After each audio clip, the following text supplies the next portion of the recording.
worst of times: persistent poverty, growing hunger, displacement, instability, and war.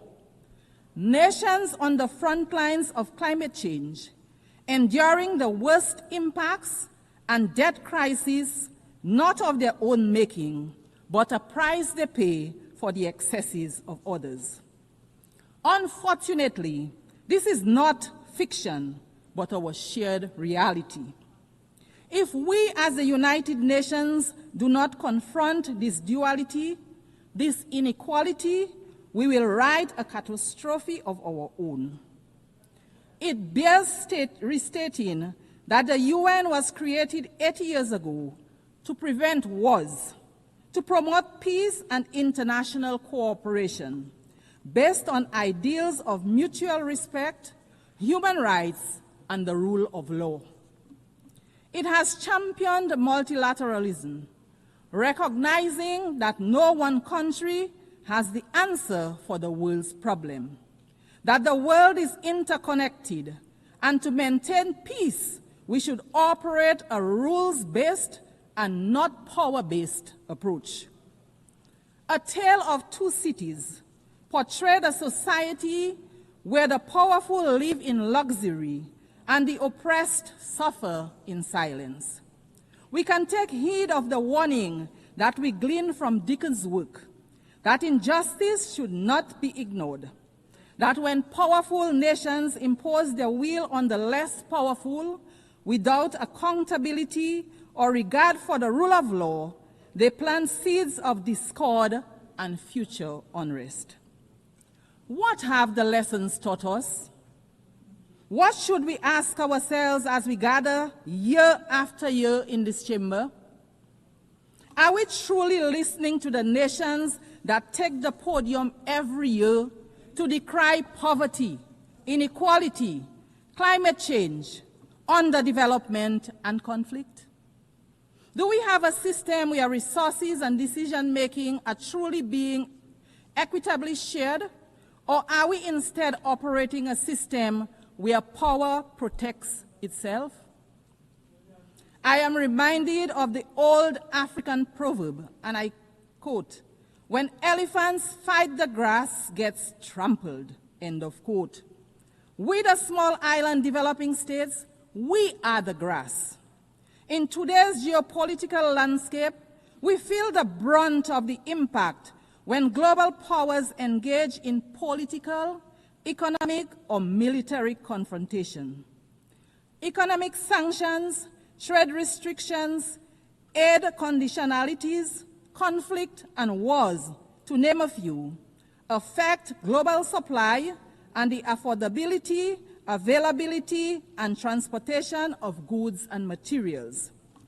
This significantly increases the cost of doing business and the prices of basic foods on our supermarket shelves, putting several goods out of the price range of many. Madam President, we have come here time and time again to advocate for fairness, to advocate for understanding, to advocate for change in respect of matters that concern our very viability as small nations, on matters that affect our very lives and livelihoods. A major area for us is the devastating impact of climate change on our nations. Yet, in climate negotiations, powerful nations still drag their feet. Polluters enjoy protection, and adaptation and mitigation efforts are underfunded. Meanwhile, our countries, which everyone accepts contribute the least to the climate crisis, continue to risk extinction from rising seas, extreme flooding, devastating storms, drought, amongst many other negative impacts of climate change. Madam President, how can this be fair? How can this be morally defensible?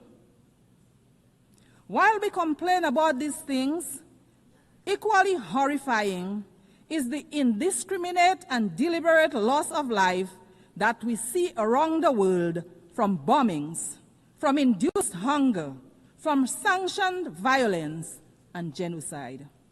We do not have the power to prevent the storms and to bring the rains where there is drought, but we do have the power to limit further climate change and help countries adapt and mitigate its impact. So too, we have the power to end wars and not start new ones. We have to be willing to talk to each other, to empathize with each other. We should return to the founding principles of the United Nations. Wherever there is conflict, be it in the Horn of Africa, the Middle East and Southeast Asia, or sad to say, in the Caribbean, major powers engaging in geopolitical conflicts result in civilians becoming collateral damage, economies collapsing, increase in prices and instability. I want to emphasize here today that there is no place in the Caribbean for war. The Caribbean is a zone of peace. Any military conflict in the Caribbean will have significant negative impacts on the Caribbean and Latin America. There is a better way to resolve differences. We urge the powers that be to find another way. And so, Madam President, I return to our tale, where a man dismissed by society gives his life for another. Are the wealthiest nations willing to give up dominance for fairness, to make sacrifices to ensure justice, equity, and climate resilience for all? Will we choose compassion and empathy over control and indifference? Madam President, we stand in solidarity with the people of Haiti. We insist, like other CARICOM member states, that the current crisis being confronted by our sister CARICOM state in no way nullifies the entitlement of its people to the recognition of their sacred sovereignty and their right to be central in the search for a fair and durable peace in their country. The government of Dominica remains convinced that our sister CARICOM state, Haiti, faces major challenges today, in part because of the glorious contribution Haiti made to the quest for justice and freedom in our region and the world. Indeed, the current complexion of this august body would have been unimaginable without the heroic struggles of the Haitians. As such, the crisis in Haiti is much more than a Caribbean crisis, and its solution requires a united response and the support of the United Nations to resolve. My delegation unreservedly supports the position of CARICOM on the situation in Haiti, a position that rightly calls for a Haitian-led and owned transition process to bring across systematic changes for the benefit of the Haitian people. Let us provide them with all the support that they need. Nothing less is demanded of us. Madam President, the Commonwealth of Dominica is keen to underscore its commitment to advocating for unity, justice, peace, and the sustainable human development that they foster. In this regard, we continue to urge that the long-running, unjust, and illegal economic embargo against the people of Cuba be revoked. Maintaining this embargo is harmful, not only to the long-suffering people of Cuba, but also to the image and profile of its sponsors. Cuba, like every other country, has a right to its self-determination. Dominica continues to stand in solidarity with Cuba. The trade and economic embargo imposed against our brothers and sisters in Cuba continues to be of great concern to us in the Caribbean. its lifting grows increasingly urgent. Therefore, the Commonwealth of Dominica once again joins its voices with the voices of the overwhelming majority of members of this global organization to call for the immediate lifting of trade restrictions and export bans imposed on the good people of Cuba. They are unjustified. They are unjustifiable. They belong to a bygone era. They should cease to exist. They fall, in our view, within the grand narrative of yet another Caribbean people's struggle for liberation. It is for these reasons that the government of Dominica strongly urges a radical reconsideration of these actions. Madam Speaker, our steadfast advocacy for respect for the United Nations norms of sovereignty and non-interference impels us as well to urge that the right of the government and people of Venezuela to resolve internal challenges without outside interference be respected. We renew our condemnation of the imposition of sanctions on Venezuela. The resulting hardship forced upon the people of Venezuela needs an immediate and complete end. We also call for restrained and strict adherence to the rule of law as it relates to the presence of U.S. military assets in the blue waters of the Caribbean Sea.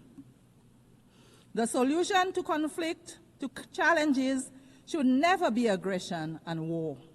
We urge that all diplomatic efforts be pursued to respect the sovereignty of states, preserve the dignity of human life, and promote peace.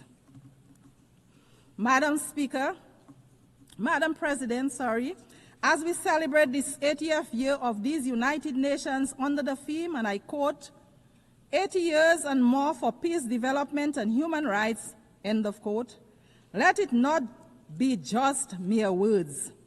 Let it instead be a call for respect and adherence to a rules-based order that applies to all nations equally, weak and strong, not just when it is convenient to the most powerful.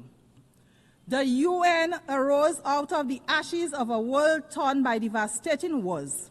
Let us not return to those dark days, but instead be guided by law, diplomacy, and shared values. Let us reform the system where small and developing nations have a real seat at the table, that we may have the opportunity to influence decisions that shape global climate policy, security, and economic well-being for all.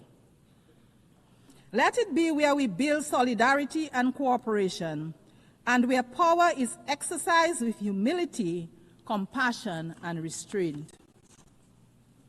Madam President, let the history books say that in this chamber, in our time, we chose a better path. In the words of Charles Dickens, and I quote, "It is a far, far better thing that I do than I have ever done," end of quote.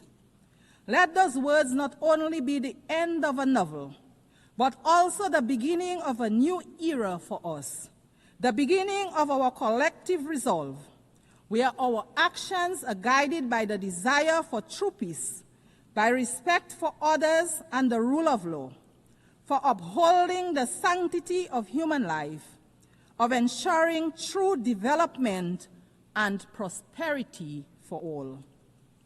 Let us judge the strength of our global system, not by how loudly the elephants roar, but by how well we protect the grass beneath them.